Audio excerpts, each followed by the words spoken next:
Greetings, YouTube.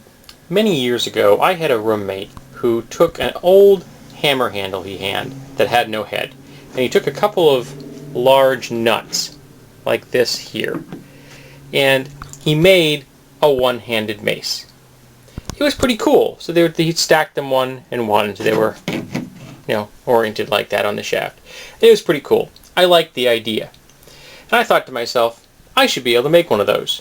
But I thought, why repeat the past? If I'm going to do this, let's do it better. Let's crank this idea up all the way to 11. So instead of using those, I'm going to use these. That'll give you an idea of the scale that I'm talking about. Each one of these weighs 1 pound and 6.8 ounces. This is going to be the end cap. The end cap is going to be attached with a wood screw and a finishing washer to hold it in place. So that will go onto this shaft. The shaft is for a tool. I'm not really sure what kind of tool, but a tool. I have already cut it to length. I have sanded it, and I have given it a coat of urethane polish. That end cap will go there, and then there will be 1, 2 nuts like that. So when I'm finished, this is going to have over 3 pounds, 3 ounces, close to 4 ounces of steel on the end. Well, this is actually probably cast iron, but you get the point. I plan on using some silicone to help seat this properly and to seal it. I'm going to have to fill a space up slightly on these because these don't perfectly fit this shaft, so I'm going to have to fill the gap between these two. I may use electrical tape for that, and then I'm going to fill up the rest of that with epoxy. Then I will then seal the next one with silicone and do the same thing so that the epoxy does not leak through to the one below it. And then I'm going to put a pin here to hold everything together against the end of the shaft so that it won't have any chance to move this way in the event of an impact loosens the epoxy. So this is my current project. This is the preliminary stage. I think I have all the components I already need. I have electrical tape. I have epoxy here, and today I went out and I found jumbo craft sticks so that I can stir and apply the epoxy correctly. I had a heck of a time finding these things. Oddly enough, I found them at Walmart. So we will return with the next step hopefully later today. Alright, here we are at stage 2. We have some silicone here, and I have filled this end with silicone. In fact, when I pushed this plate on, this cap on here, it squirted out of the hole that I had drilled in the top. I have attached a square drive wood screw here into the hardwood shaft and used a finishing washer to hold it in place and center it.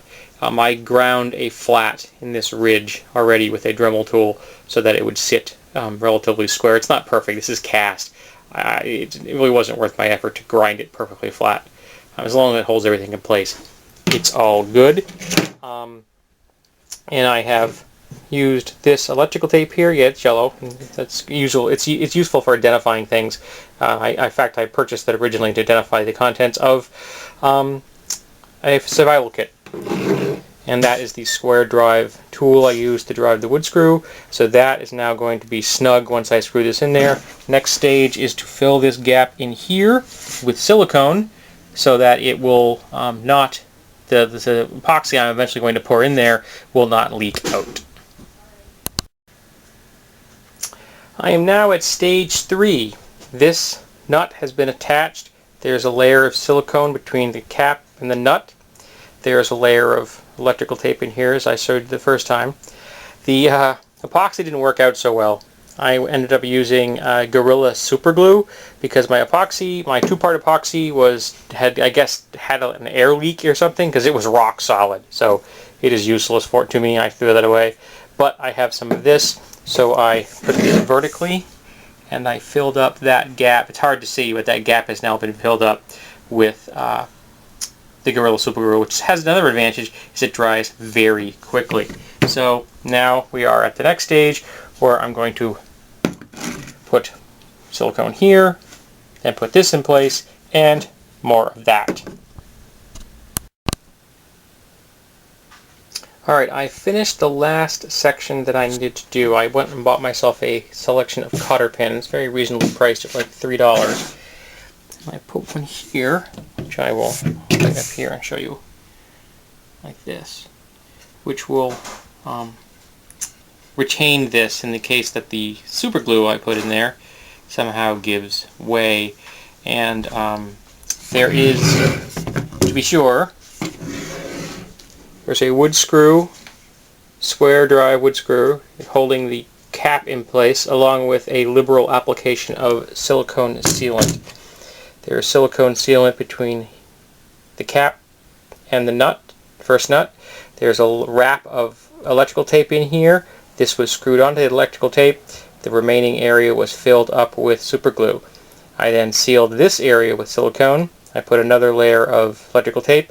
I screwed this nut onto that electrical tape, and then I filled up the remaining space with super glue, and then finally I have placed that retaining pin in place to hold the entire assembly together.